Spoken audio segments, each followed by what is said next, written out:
MP Boolell. Thank you very much, Mr. Speaker. I will make overall comments and then focus on specific measures announced in the budget. Right from the outset, let me make it quite clear that it is a deception and even deceptive if it is an electoral budget. This budget, whom many people describe as an electoral budget, is the biggest ripoff. It is a budget of nominal and real values from a kleptomaniac regime. On 2 consecutive years, 2019 and 2020, a total of 78 billion rupees drawn from capital reserves of Bank of Mauritius was transferred to government to balance the budget. The Ministry of Finance said it was revenue raised. The IMF said a debt is a debt, and the transfer was illegal. It is neither pro-empowerment, pro-poor, pro-planters, or pro-renewable energy. Question has been asked in relation to the biomass framework. The contribution of bagasse and cane fresh has dropped from 17.2% to 12%.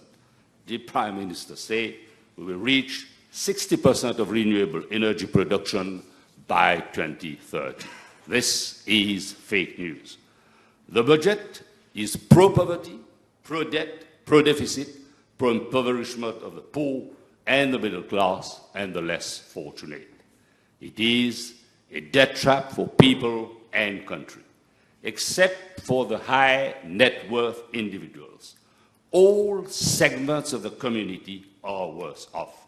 The income allowance from pay-as-you-go contribution of the contribution sociale généralisée, yet another tax burden imposed upon the citizens makes insignificant difference.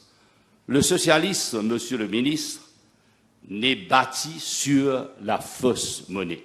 Of course, I'm quoting of what was stated by former French Prime Minister Michel Rocard. And if they had wanted to make a huge difference and beat inflation, the price of bagasse at the pump should have dropped by at least 20 rupees per litre.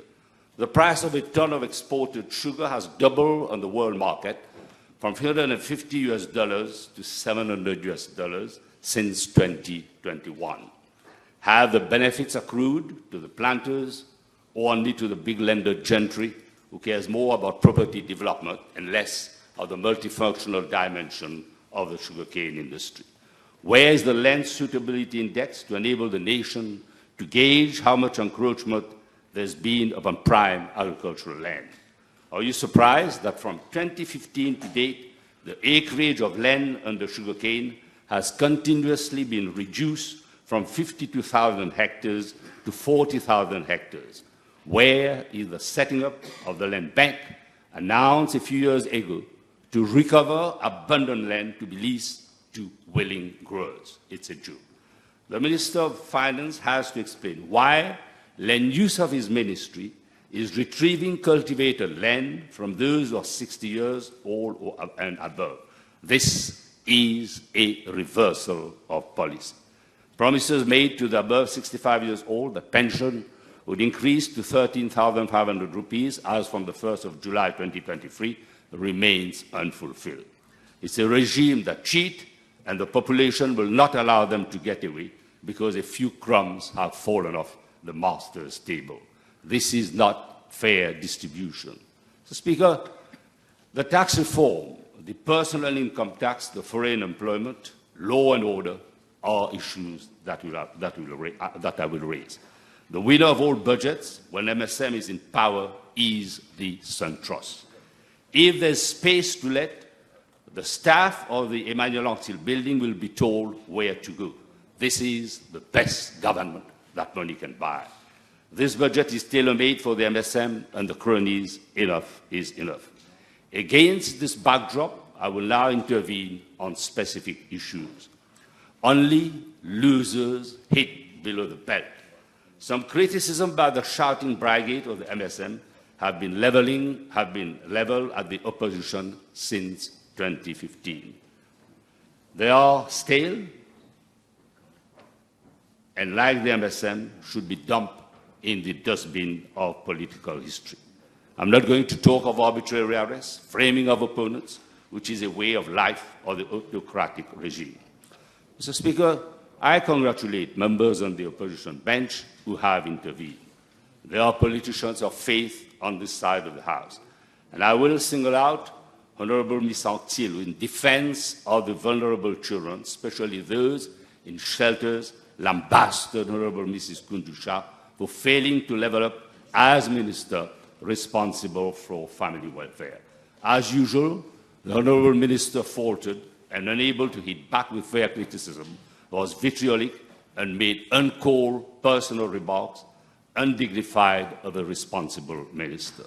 Her baseless criticism was impregnated with communal innuendo and overtones.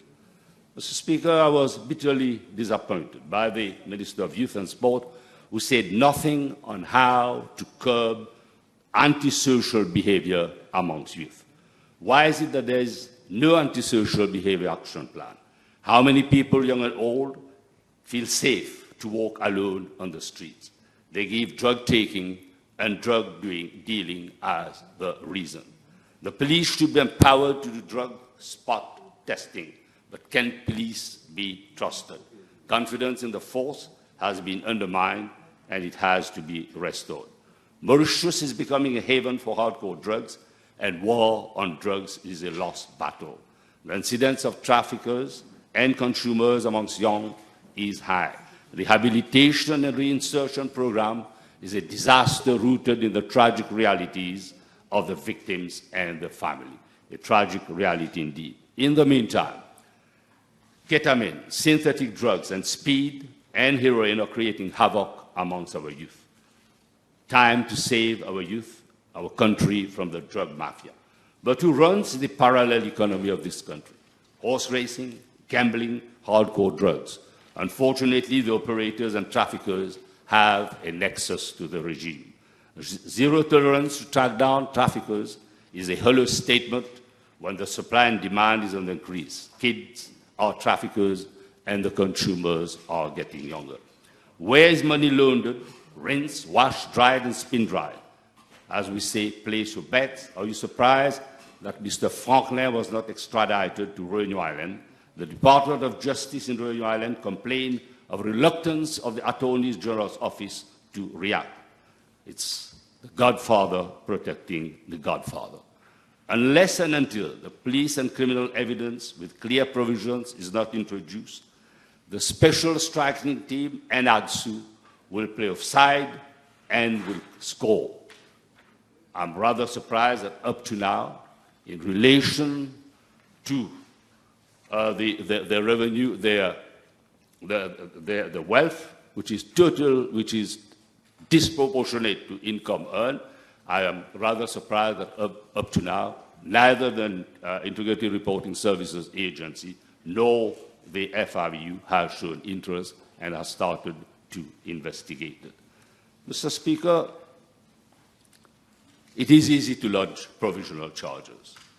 You may recall how vocal Prime Minister was over the arrest of Barrister Akil Bisesa. Was in that frame? Should we refer to the ruling given by the magistrate and the reason as to why the office of the DPP struck the case? I can give a list of other cases. It's time to bring in the police and criminal evidence. Soon, there'll be an EU dialogue. We'll start dialogue with EU, which is a dialogue partner. Our reputation as a safe destination and jurisdiction is at stake. Mauritius, as a small island developing state and potential ocean state, has to think global and act local. As we say, export or die, no one owes us a living, adapt or perish. We will enter into political dialogue with our EU partner. EU is also our remunerative market. Amongst the issues which will be flagged and flogged are law and order, human rights and combating drugs, drugs and terrorism. The international community is watching, who under the constant gaze, repression, and persecution of opponents will be raised. They want to know why the special striking team single out the opponents of the regime. Mr. Speaker, in UK, contrary to Mauritius, the party is over, and former Prime Minister Johnson quits as MP because as Prime Minister, he misled Parliament over Downing Street party scandal. In Mauritius, the Attorney General has been unable to say if he were or were not present at the Stag Party and Black Label Party, held at the Chassé not far from Gagatalau on the 12th September 2020, Mr. Speaker. If the Attorney General was framed by a friend within the rank and file of the MSM, he has to say so. It cannot be said only in the corridors of National Assembly. The name of two MPs have been dropped in an alleged case of bribery. Investigation is ongoing and therefore unacceptable that they are allowed to be in office. Why then has Honorable Colin Davelu been asked to step down? I was told that there was a thorough inquiry conducted, and as up to now, it's hollow and there has been no outcome. He claimed his innocence. The former DPM, unfortunately, is insignificant in the eyes of the MSM. He's being treated with contempt. And if there is an iota of dignity, and if the free members, the free MPs of ML have dignity, they should quit. It's amazing, Mr. Speaker, that as of now, in respect of Molnupiravir scandal, ICAC stopped the inquiry on the 6th of January 2022, the moment the name of the chief medical officer was mentioned. Why? The government principal pharmacist, Mr. Naik, paid the price despite the unfolding sequence of events clearly show that the former senior chief executive was fully apprised. She was allowed to go without being bothered. On the drug scandals, questions have been put to Prime Minister by many MPs and leader of opposition. The replies are classical and stereotype. 450,000 watch or listen to the explosive dossier on the incestuous link between police and the drug mafia. The weekend papers splashed the news over the incestuous link. Mr. Speaker, the guys must go, and the Labour-led alliance will set up a crime commission to be chaired by a panel led by a fiercely independent judge. As of now, a thorough inquiry should be set up, whether it is up to government to bring experts from overseas, but by all means, let's do so. People want transparency and accountability. People want to make sure that if we are waging war on the scourge of drugs, it should not be a lost battle. The police, as we say, cannot inquire on itself. Mr. Speaker, the opposition staged a walkout when the former Minister of Commerce was called to intervene on the appropriation bill. It was unacceptable. We consider it a contempt of Parliament, a flagrant violation of parliamentary democracy. There are charges against him for non-payment of allowances to his alleged constituency clerk, whose husband, late Subramanya Krishnan, was murdered. Had his life been spared, he would have been a star witness in a case of alleged fraudulent practice in constituency number 8, which is now before the Privy Council. It's awful that the honourable member was asked to intervene, and to add insult to injury, he spoke before the most senior ministers of the regime. It says a lot of the binding relationship between him and the Prime Minister, upgraded to be fielded as a candidate again. As we say, you don't retire from politics, politics retire you. Those vying for tickets within the rank and file of the MSM should take note. Speaker, this budget is tailor-made in anticipation of the outcome of the case before the Privy Council against the Prime Minister by Mr. S. Dayal in respect of alleged fraudulent electoral practices. Head or tail, MSM is a loser. It is the beginning of the end, and postponing municipal elections on free occasion is a foretaste of massive defeat at the general elections. I'm sure People have read the interview given by the former Attorney General of Trinidad and Tobago. Don't tamper with people's right to vote as they have the right to know who should govern them. These are the wild words expressed by the former Attorney General of Trinidad and Tobago. The regime amended the Local Government Act to deny more than 325 eligible voters the legitimate democratic right. MSM and its appendages have been whipped and trounced. Case has been lodged before the Supreme Court to challenge the decision to postpone local government elections. As we say, never trust a regime when they all parrot the message that elections will be held next year or in 2025. On the economic management, if there was sound management of the economy, with tax buoyancy from productive sectors and better consumption would have been out of the woods. Where are policies to lower imports by putting emphasis on buy Mauritians, save jobs? Where is our policy to produce what we eat and eat what we produce? For how long can the earth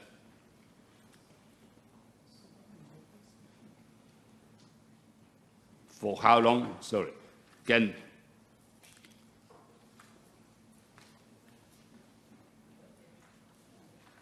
BOM be used as ATM and money drawn from its capital reserve? What remains to sell? Silver Wake and family heirloom is going, singing the incantation that Mother India and Uncle Sam will lavish with dollars from lease our territories. As we say, arrête rêver, camarade. The opposition had frank meeting with the U.S. Undersecretary, Mr. Verma. It is undiplomatic to disclose the outcome of the meeting. I expect the Prime Minister to make a full statement on ongoing preliminary talk between Mauritius and UK over Chagos. India is assiduously courted by the West and is turning its public digital infrastructure into a powerful form of power. It is a powerful ally, and as a non-aligned, we are all supportive of keeping India and Ocean a zone of peace. The meeting with the Foreign Secretary of India was excellent. We are heading towards greater taxation, one with legislation and the other without legislation. Mr. Speaker, high tax without legislation in double digits is inflicting major pain and suffering on the poor. The middle classes are struggling to make ends meet. While some of it derives from external factors related to COVID and the Ukraine war, a significant cause of high inflation due to misguided policies of government, which have resulted in a depreciation of the rupee. They forget that Labour Party in power had to face the worst oil crisis the world had ever known in 1979 and the worst financial crisis of the new century in 2009. Labour acted responsibly and never used the Bank of Mauritius as a printing machine or ATM, nor looted the $8 billion from capital reserves of public bodies such as CEB, Financial Services Commission, or the STC. There was no pilferage or wastage of public resources, but bold measures were taken to redress the economic situation. Under this government, public debt went through the roof, reaching close to 100% of GDP, one of the highest in Africa, and is coming down to 80% of GDP only with the help of Bank of Mauritius, printed money, and because of the impact of high inflation on the GDP value. Excessive government and reckless spending has led to large external deficit, rupee depreciation, and double-digit inflation. The large and widening current account deficit reflect the economy's most vulnerability. As we say, don't forget, our currency was a notch from junk status, above junk status. Mr. Speaker, inflating away public debt or public deficit and debt is the modus operandi and spendthrift and desperate regime on which there are plenty of examples across the world, not just Zimbabwe, but some Latin American countries, and recently Sri Lanka and Turkey. Who are the beneficiaries of the MIs? The list is long, but let me remind our friends that stripping the Hindi-speaking union, the Urdu-speaking union and the Indo-Mauritian Catholic Association, the Tamil Cultural Center Trust of the legitimate rights, in total disregard of commitments and moral obligation to allocate the prime site to local investor, will also have access, who will also have access to MIC fund to finance his business, is a scandal of epic political, social, and cultural proportion. There is an uproar and fury, and consequences will be far-reaching. Mr. Speaker, I come to the contribution sociale généralisée and welcome all payments ministers intend to make from contributions of the CSG, contribution sociale généralisée, to different segments of our population. It has a duty to give back after fleecing our taxpayers. But since 2020, the Association of Actuaries has stated that contribution sociale généralisée is unsustainable. It will collapse like a pack of cards after a few, if not after the first payment. To sustain the BRP and the contribution sociale généralisée, basic retirement pension and contribution sociale généralisée, allowance, CSG allowance, and additional provision of 98 billion rupees would have to be made before 2023. In his business, the minister completely obliterated the 4,500 rupees top-up or less to reach the figure of 13,500 rupees payable to pensioners above 65. They were promised first payments of benefit in July 2023. The minister has another explanation as to the quantum of the contribution sociale généralisée contributed by private sector since 2020 and how much has been contributed annually by the private sector. I invite him in the name of all senior citizens and in public interest to lay on the table of the National Assembly any study or report on the sustainability of contribution sociale généralisée. Mr. Speaker, on tax reform, why make things difficult, complicated for taxpayers? Labour Party in government from 2005 to 2014 was right to simplify the tax regime by removing 93% of income earners from the tax net. The simplified Labour Party version of the income tax regime was endorsed by late Sani Jagannath and by your own leader in free capacities. First, as Minister of Finance under the Labour government in 2010, then as Minister of Finance and the government of his late father from 2014 to 2017, and finally, under his own Prime Ministership from 2017 until November 2019. So arrogantly boasting of a master stroke when referring to the progressive personal income tax regime reintroduced by the Minister of Finance can be seen as a kick in the teeth of the Honourable Prime Minister and his late father. When we come to figures given, they are even more startling, especially when the Honourable Minister tells the population at page 87, his budget speech, paragraph 561, that 150,000 income tax earners, citizens will pay less tax. This is indeed startling because in the 14th issue of the Economic and Social Indicators, released online on the 18th May 2023, the estimates of the economically active unemployed labour force nationally is estimated to be 519,600. This means that the tax labour force of 150,000 citizens for income tax purpose stand at almost 29% of our employed labor force. What a difference from the 7% of the Labour government. Since he is removing the solidarity levy, I will ask the Honourable Minister to tell the country how many individuals were contributing to the solidarity levy and how much revenue has been derived from the solidarity levy annually since its rise to 25% increase by the government. I will also ask him to tell the nation the reasons for which he is removing the solidarity levy.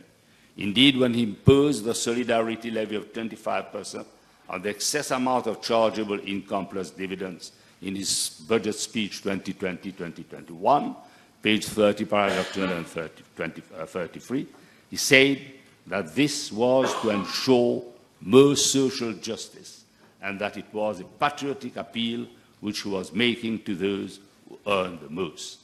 Is there, therefore, no need for more social justice anymore? Or is it that those who earn the most also have powerful lobbies to have the tax obligations reduced or removed? Appendix A of the budget estimate, page 482, Code 1141, shows that the VAT revenue is expanded to reach 49.3 billion in 22-23 and 61.5 billion in 2023 and 2024. This is where the minister should bring an overhaul, should stop, as we say, over-vatting the less fortunate and vulnerable members of our population. On the issue of migration policy, the Honourable Minister has told the nation that we need to engage in a major reform of our migration policy, because without the opening of our economy to foreign talents, we will not be able to develop the new economic sectors. Again, a number of important issues not addressed by the Honourable Minister arise. And the queries are as follows. What are the new economic sectors which will be developed through the opening up of our country to foreign talents? How were these economic sectors identified and when? What is the level of growth in terms of GDP that we are contemplating for each of these new economic sectors? How would the country fare in each of the new economic sector if we did not embark upon the major reform of our migration policy? Has a cost-benefit analysis carried out? Has the incidence of such reform on local workforce been looked into?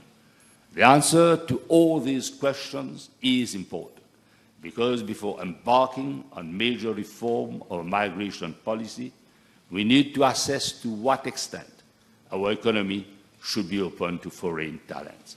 Such an assessment does not, unfortunately, appear at all from the discourse of the Honourable Minister, not even between the lines. Indeed, apart from the levels of growth which we wish to reach in the short, medium and long terms and the new economic sectors we want our country to develop, there are so many preliminary issues to address. For example, has a minimum and maximum ceiling been identified as regards the number of foreign talents we want to invite to live into our country? Has a minimum and maximum ceiling been identified for each of the new economic sectors which the Honourable Minister wishes to develop? Again, these issues need to be addressed. There is a crying similarity between the Minister's approach regarding major reform of migration policy and the pension reform which introduced in June 2020. Basic details are lacking, and in the case of contribution sociale généralisée, he has changed the rules, he moved the goalposts as he went along, and he concealed things from the nation. Let history not repeat itself, and stop hiding things from the nation, Honourable Minister. At paragraph 71D of your budget speech, you told us, Minister, that the ratio of foreign to local employees is being removed for specific sectors. But which sectors are these? Is there a minimum and maximum threshold in terms of number of foreign employees in each of these specific sectors? Have the incidents and local talents been addressed? If so, when and by whom? There are so many questions. Not all have been put and hardly any has been answered. Please answer our questions in your summing up, and I hope you will do. Who are the real beneficiaries of successive budgets? The first potential beneficiary of any budget, when the MSM in power as a major ally in a coalition, is SunTrust. Since there are many millennial or wide generation in our population and a sizable number in the House, let me tell them that in 2000, MSM took advantage of its ally, the MMM, to hit a jackpot of 47 million rupees courtesy of the government of Mauritius. As we say, government is government, and government so decide. Certainly wrong, absolutely wrong. The case was withdrawn before ruling from the court was given in relation to contract entered between the Minister of Education and SunTrust. Contract was rescinded by the Labour-led government on ground of conflict of interest. In 2010, in alliance with the Labour Party, its priority was acquisition of MedPoint Clinic by government, and you know the outcome of the deal. In 2014, in alliance with the PMSD and with the renegades of the MMM, once government was sworn in, BAI became an easy target. Why? It also had to do with funding of the electoral campaign of the MSM. Read, Mr. Speaker, read. They were the first to withdraw the savings from the Brahma Bank before the provoked collapse of the BAI. Thanks God, Xavier Duval, then DPM, resigned from the dirty regime on matter of principle when the political arm of the executive wanted to have a whole through public prosecution commission over the office of the DPP. Mr. Speaker, coincidence that SunTrust has space to let at a time when the staff of the Emmanuel building will be relocated. The joy of being in power. The budget is a lucky draw for those who have high-rise empty buildings in Port Louis. The replies given by the Minister to the PNQ on Thursday, 8/6 on Emmanuel Anctil building in relation to occupational health and safety makes all of us perplexed. The replies think of asbestos. Then the Minister hit the wall and stated that it is a matter for discussion. Since 2015, the MSM government has been too busy with arbitrary arrests and kept the feasibility study for the refurbishment and conversion of the Emmanuel Anctil building into an eco building into the drawer. Suddenly, after 9 years, there's a violent reawakening of the regime, and relocation of the employees will be inevitable. As we say, money talk. Prime Minister will chair the interministerial committee, and a decision would be taken for relocation of staff of different key ministries and officers from Emmanuel Anctil building to where? We all can have a good guess, and we all can place our bets. Your guess is as good as the whole country. The Minister of Public Infrastructure emphatically said preliminary studies have concluded that wall partitions are lagged with asbestos. A panel of specialists in occupational and health should be set up to do a retrospective study and prospective follow-up of workers of health. I'm sure Prime Minister will declare his interest at the Interministerial Committee if trustees of the SunTrust make an offer. Nothing will be tailor-made, we hope so. The saga of MedPoint still resounds in the minds of people, and I'm not going to highlight the legal and political consequences. Events unfolding, Mr. Speaker. They have unfolded and will unfold, Mr. Prime Minister. No one has short memory. The MSM will celebrate its 40th anniversary this year. But it has to remember what Labour Party, the PMSD, MMM and Boodoo did for him and the family, Mr. Prime Minister. Fight for a just cause, never condescend and hit below the belt.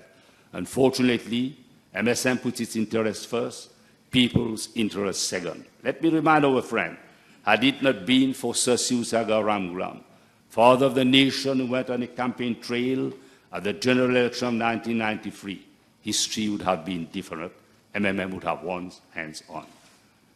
The Labour Party, the MSM, the PMSD would have lost to the MMM. Similarly, Pravin Jagannath won the by-election of constituency number 8 on the 2nd of September on the back of the Labour Party and the unconditional and unflinching support of Navin Ramgoolam, then Prime Minister. MSM is good at piggybacking. Prime Minister and MSM have to be grateful to Sir Siou Sagar, father of the nation, Sir Satkam Boolell, Paul Raymond Béranger, and Navin Ramgoolam. Pravin Jagannath was copiously and vulgarly insulted by Dinesh Ramjatan. And who took Dinesh Ramjatan to task? Navin Ramgoolam. He's too decent to disclose. I'm sure it will remain an untold story. Labour Party, the People's Party, the party which was saved by Sir Satkam Boolell and consolidated by the will, might and dignity of all of us, is here today and soon will be in government. And as a humble servant, like all the decent citizens of a great little country, we put the country first. We are not going to hit the wall a third time. Mr. Speaker, we want an alliance of the people, and we want an alliance to be led by the people, and we will speak on behalf of the people. There is space, and the circle of people's power will be widened to take all decent politicians on board. As we say, let us get on our backs to convey the message of freedom to all, freedom at large. Labour Party set up the Law Reform Commission and is keen to introduce the Freedom of Information Act, the public interest litigation to protect the less fortunate. The police and criminal evidence is overdue, and promises made by the Attorney General are yet to be fulfilled. Let me rebut what the Honourable Minister of Agriculture stated in relation to winter allowance. Winter allowance to tea pluckers to make up for shortfall of production is nothing new, Minister of Agro-Industry. It has nothing to do with you or your predecessor, Minister. Instead of making uncalled remarks, I would advise the Minister to convene a national meeting of all stakeholders to revamp the agricultural sector. Always cross-check your information, Minister, before you blurt out. Minister Boolell and I worked together when I was Minister of Agro-Industry. He is a success story of sacrifices made by a great lady who was a tea plucker. The opportunities have not, because of discipline, hard work, and free education introduced by the Labour Party, as aptly and ably put by the Minister of Arts and Culture. Education is power, empowerment, equity, empathy, employment, or skills and sustainability. Dr. Honorable Ganga Parsad reminded us that we need a system of education that prepares us well for the future, and there's a call for radical rethink which put employment and skills at the heart of the curriculum. A reform which will be the priority for a Labour-led government, so business can address productivity and economic growth. I shared an article with Honorable Ramphal, which appeared in the Times entitled, "Two-thirds of us fear schools are not teaching the right skill." Mr. Speaker, from an overcrowded barracoon prior to independence, to une île Maurice cultive la canne et les préjugés. Mauritius, as a small island developing state with trade preferences, has traveled a long way to be a model and a showcase, unfortunately marred by a decadent regime. Preferences are over, only market access is left. We have to compete with fierce competitors and keep the edge. The continental free trade area, with its $3.3 trillion and a population of more than 1 billion, is our new El Dorado. But we have to play our cards right. Our kids have to learn Swahili language at primary school. Our policy on research and development and innovation, transfer of technology, and export of goods and services have to be relevant to Africa. As we say, they are there for the take. Mr. Speaker, before I end. Let me remind our friends that the regime has turned Ville de Fleurs into a wilted bouquet. And if investment is not made to change the landscape, the risk of Ville de Fleurs turning into a petal of dust is real. A new town and country planning is long overdue. It is a bloated town, and safety has been compromised, and it is a major issue that has to be addressed. Mr. Speaker, unfortunately, this great little ocean state is under siege. It is a kakistocracy regime, a government by the worst people, a government by the least suitable people. The guys must go. Thank you very much.